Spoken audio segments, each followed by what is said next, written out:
welcome in Fred Taylor. Get his thoughts about the game yesterday. The Jaguars on the field with the Saints ended in a 17-17 tie. I kind of look at it as a 17-3 game, though.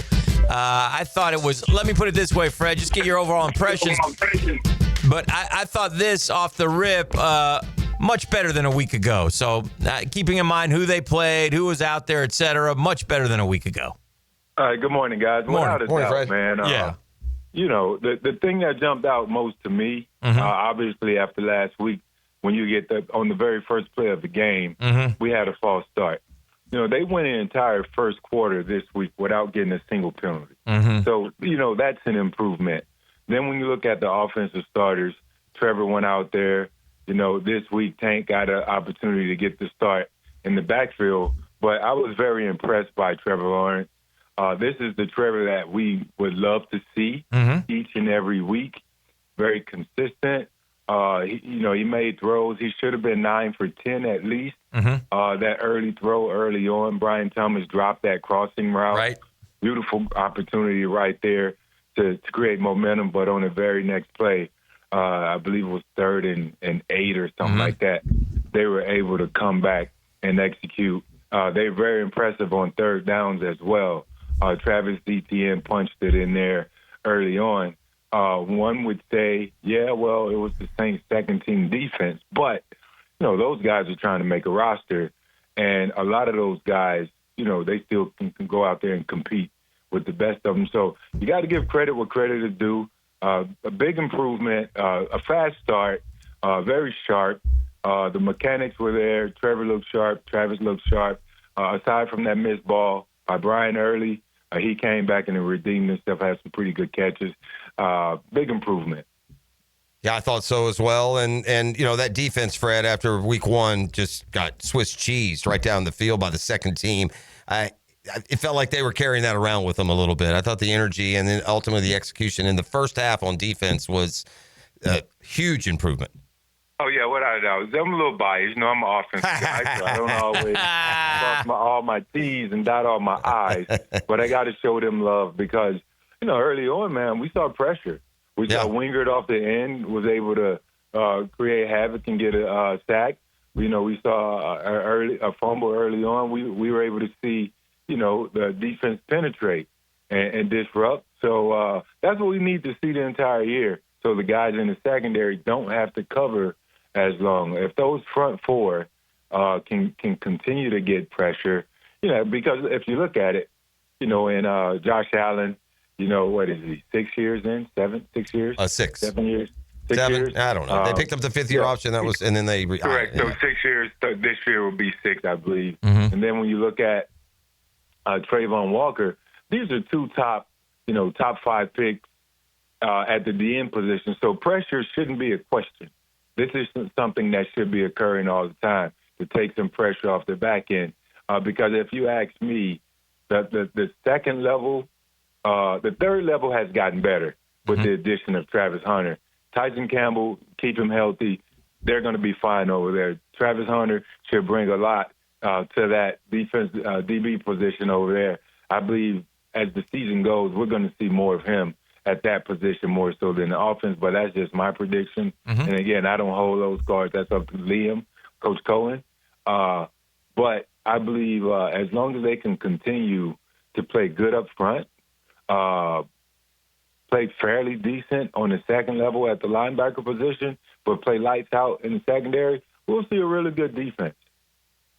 Fred, is there any kind of concern that we're in camp and Travis Hunter is out of the game with the upper body injury, which is all they tell us, obviously. But I mean, and I'm sure if it was a regular season game, he would have played. But I think the one thing that we talked about this a little bit earlier that we sell short is that, you know, when you play two positions, you're exposed to twice the amount chance of getting hurt. And so I think that going forward is something to keep in mind. Is there any kind of a red flag there that it's already happened and oh boy, you know?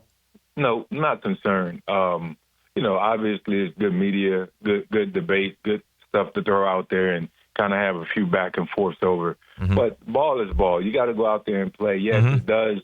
It would seem that you double the opportunity. But, let's just say offense gets 75 snaps. Right. In one game, defense is only out there 40 because they're playing lights out. They're getting the offense the ball back. Offense is running the ball a few, 14, 15, 17 play drives where the defense is rested. And those guys are only getting 45 snaps on a day, all right? So if you take that and you average it out, let's say we call it 60 snaps per game for most guys across the league, this is just a guesstimate. 60 snaps, whether they're offense or defense, you're putting yourself at risk for injury over 60 snaps. So if he's out there, yes, we're saying it could double the possibility, but realistically, anytime you're on the field, you have a chance to be injured.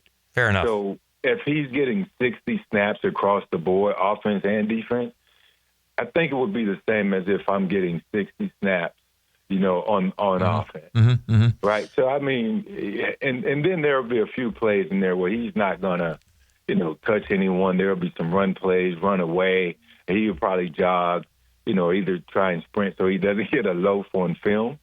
But, we have a great medical staff, throughout the week. Their job, along with the strength staff, is to monitor that, and to allow you to get your recoveries. And, science is so much a big part of today's game. So they're going to take care of their, bread and butter players, their horses. They're going to make sure that they're ready to play on Sunday because that's when it matters most. We're chopping it up with Fred Taylor. Fred, the boys are asking me to ask you this question. Apparently, over the weekend on the Pivot podcast, some sort of reference that you made about, is this current right now? You could do 225 15 times, or you did it? Is that? It made it look easy. He did it? Yeah, he did it. Made Freddie it look T easy. did 225 15 times at the ripe old age of 50? Oof. Hey, well, listen. Damn! He is right. I should have pushed more, but it was a little snack. But it's amazing what a little creatine. Fred Taylor, ladies and gentlemen. Wow. You wake up, have your little chlorophyll shot with lemon juice. And, Head to the creatine cafe, and you're good to go. I mean, have Fred. a little creatine and your glutamine and, all those different right. things, your Okay. protein shakes, So, I mean, you never Fred, know, man. Fred, back Should've in done 18. Fred did Should've done 18. Fred did 20 at the combine. I looked it up. Yeah. What did he recently? 225? How many times? 15 times. I couldn't do 15 225 times. Fred, in college. I don't know many people that probably can, but, in college, Yeah. I wasn't supposed to go. Uh-huh. And, per my agent, he's like, nah, we ain't going to work out. We're going to wait, get him down to UF. Just felt like doing it. Competitive juice got flowing. Yeah, I was looking around. You had running backs doing 6 and 8. I'm like, hold up. I can do that in my sleep. So I just want to get out there and show out, show out a little bit. So I went against my agent, but that was all I did.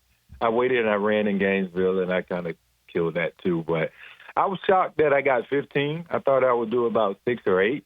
But 15, little adrenaline was flowing. But I should have got 18. I really should have pushed on the back end to get those other 3, but I just had it down. What's 225? 2 plates on it? 2 plates. It was a big deal in college. I remember when I was in college. Get to 200? You get to 220. If you could do 2 plates, and I mean, I'm talking twice, Fred. Yeah. That was an accomplishment. I can still remember that. I was like, yeah. Now, only if my legs can do the same. I could come out of retirement 13 years later. We tried to talk you into that at the luncheon. We did. Yeah, but, That's realistically, that ain't happening. Hey, Fred, had the dual workouts started yet when you were on the Jags? Did you do 1 or 2 of those? Like Dual workouts? Yeah, like in the training camp, the dual practices, like they're doing. Yeah. The joint practice. Yeah, the joint practice. You know what? The joint practices, we practiced against Atlanta. We traveled away once, went up to Atlanta, to Flowery Branch, their facility, which is amazing now. We practiced locally against the Saints a few times. Oh, yeah, I remember that, too. I remember Ricky Williams being there. And Joe Horn. For most people, he was misunderstood, but Ricky was always a good conversation piece, man. If he felt comfortable with you, and he is to this day.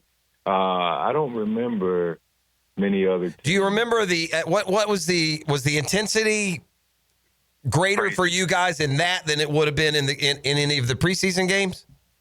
crazy. Yeah. Guaranteed fights. Yeah. Guaranteed. Because, I mean, you're getting out there, and they have their tempo, we have our tempo, and, you might go a certain way, and then, someone might not like how hard you're going. Maybe they're tired, so they want to fight. So the over-under in camp, when your joint practice is 3 fights or 2.5.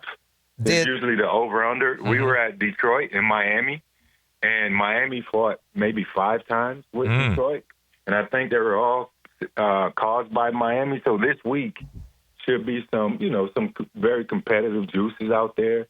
And if we don't attack Miami's secondary deep in these practices, then no. The Dolphins are among those teams that have done this more than once. You just said you watched them do it with Detroit, you said, and so the Dolphins will be working out with the Jaguars coming up this weekend. I kind of thought the same thing. It's just one more, Fred, example. You as a player think it's more intense. We as media think it's more intense. I'm sure the coaches think it's more intense. Yet you can go for free to that one if you can get in, but you got to pay, full price for a preseason game that as we go on and on, we learn carries little to no value to just about anyone. I feel like the preseason games, and this is an old story, right? I'm not breaking news here, but man, it seems more and more unnecessary with each passing year. The games. Well, what's crazy, they're trying to get to 18 games, right? Yeah. Mm-hmm. And, I believe, at the end of the day, I believe that they're going to get there. But our old former quarterback at the University of Florida, who's now in Dallas, Will Greer, I believe it was Will Greer, what he said was, if they go to 18 games, maybe what they should do is televise the joint practices. That's perfect. Oh, yeah. And actually, go hit 3 or 4 of them, and don't do it on cable. Do it on network like you would a Sunday game. That will be interesting. Like but also make it interactive. Where, let's say, for example, with all this technology, there should be a way that they can make it interactive so that the fans will pull up. Because I don't know how many fans will just sit there and watch throughout the entirety of a joint practice, because it's not fast-paced.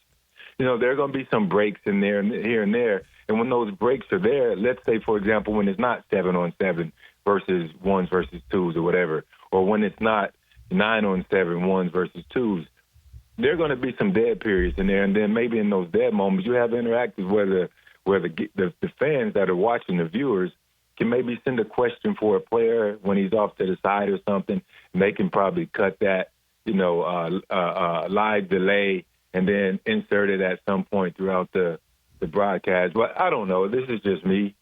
But, yeah, I think that joint practices would be kind of creative to host as opposed to, 3 preseason games.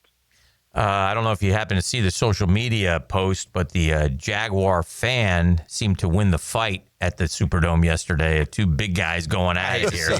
One dude in a Travis Hunter jersey. Neither one looks like they should be fighting. The big fella looks like he's the offensive guard for the Saints, and his pants came down. That was a little bit unfortunate. And this is preseason. Yes, preseason fighting. People are crazy, Fred. The idiocracy is here. I mean, but these guys like the pregame in New Orleans were not the lethal hand grenades. Yeah, right. Beverage. Yeah. The beverages. Yeah. And all types of other non-mocktails. Yeah. See, I said that in reverse. Yeah. The non-mocktails. Sure. New Orleans is a good time, and maybe someone had too much of a hell. It's one of the stages of hell, Fred Taylor. That's what New Orleans is. The streets will grab you like a monster from Hades and not let you go. Streets will own you. The streets of New Orleans turn normal, nice, middle American people into demons. Look, they would tell us at the Sugar Bowl, Coach Spurrier, hey, guys, don't go down there on Bourbon Street past those barricades. It was the Bourbon Street barricade. Where it gets dark. Yeah. Oh, my God. Listen, let me tell you who was going there all the time, Fred. The media covering y'all. We were all down there. So. Oh, yeah. Leon Cersei here. Thank you so much for watching 1010XL Jaguars on YouTube. Before you click away, please subscribe to the videos on the channel and be sure to check out our other team-specific channels on 1010XL Network on YouTube.